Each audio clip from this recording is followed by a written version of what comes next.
There's a window closing, a 4-week window, and the people inside the room, the ones actually negotiating this bill, say it's real, it's possible, and it's happening every single day.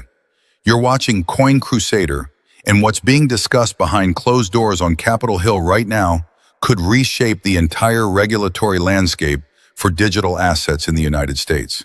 Here's what most people are getting wrong about the Clarity Act. They're watching the market odds, seeing prediction markets sitting around 56%, and walking away assuming the bill is stalled. But that number doesn't reflect what negotiators on the ground are actually saying. And there's a significant gap between those two things. Kristen Smith is the president of the Solana Institute and a former CEO of the Blockchain Association. She has been one of the key negotiators on the crypto side of these discussions for years. This week, she went public with something unusual, a detailed, optimistic, ground-level account of where the Clarity Act actually stands. And her words carry weight because she's in the rooms where these conversations happen. She said conversations are actively ongoing between Senate Democrats, Senate Republicans, the White House, the crypto industry, and other stakeholders. Not occasionally, not through press releases, daily, in-person meetings at every member level, with key negotiators from both parties sitting at the same table. That's a detail that deserves to sit for a moment. Daily in-person meetings don't happen on legislation that nobody believes in. They don't happen when a bill is quietly dying.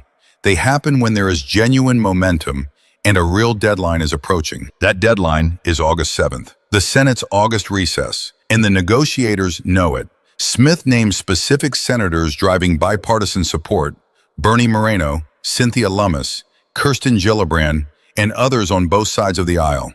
She described industry advocacy as the most organized and sophisticated it has ever been, with pro-crypto advocates in meetings daily, working alongside legal and policy experts who understand not just the technology, but the political dynamics.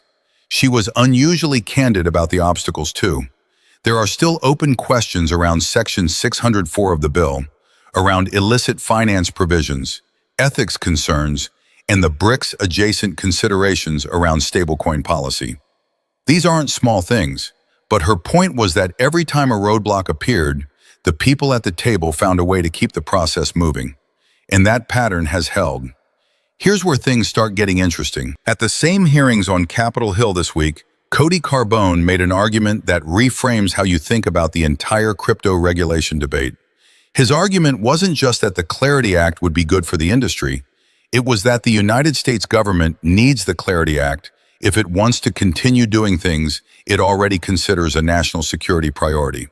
He pointed to the seizure of over $1 billion in cryptocurrency from Iran this year. Not frozen through traditional finance, not held up in diplomatic negotiations, directly seized from wallets. He pointed to Tether freezing hundreds of millions in assets linked to sanctioned entities, something no correspondent bank, no wire system, and no cash network can replicate. He pointed to the ability to trace North Korean nuclear proliferation funding through public blockchain data, something investigators have been doing in partnership with private blockchain analytics companies. The argument was simple and powerful. If the United States wants to continue using these tools, it cannot simultaneously criminalize the infrastructure that makes them possible. That is hard to argue against, and it raises an entirely different question, one that doesn't get enough attention. The regulatory debate has always been framed as innovation versus protection. What Carbone's argument shows is that the protection case and the innovation case may actually be pointing in the same direction. Representative French Hill added another layer to the picture this week. He was direct. Pro-innovation Democrats need to unite with Republicans and move this bill across the Senate floor before recess. Not after, not in a lame duck session, before August 7th. He was explicit on why the lame duck window is not a real fallback. After midterm elections, lawmakers who lost their seats or retired have no incentive to push through complex legislation. The political will evaporates.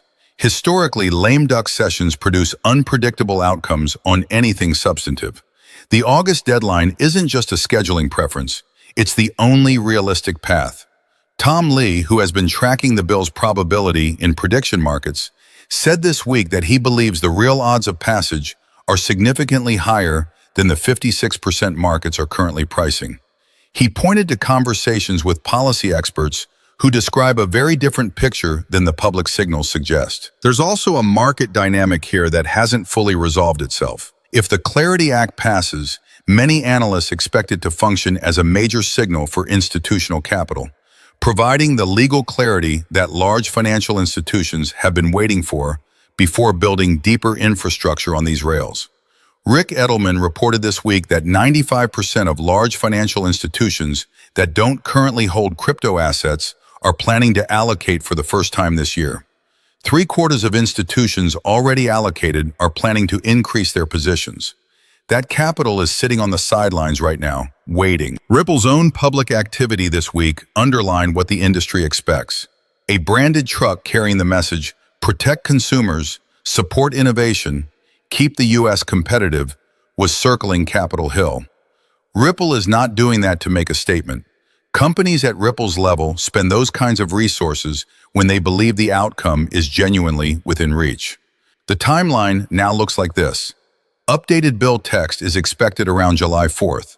Key meetings are scheduled around July 17th. The goal is a Senate floor vote before August 7th. If it doesn't happen before recess, the odds of passage in this Congress drop sharply. 4 weeks. That's what the insiders are working with. The question isn't whether the Clarity Act is a good bill.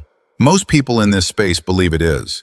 The question is whether the political machinery in Washington can compress years of regulatory debate into a 4-week window, and whether the daily in-person meetings, the bipartisan Senate champions, the industry advocates, and the White House engagement are enough to get it across the finish line before the clock runs out. Thousands of hours of work have gone into this. The framework is built, the language is close. Both parties know what happens if they're the reason it fails. The real story isn't whether the Clarity Act is possible. The real story is whether the next 4 weeks will be the moment this industry has been waiting years to reach, or the beginning of another long wait.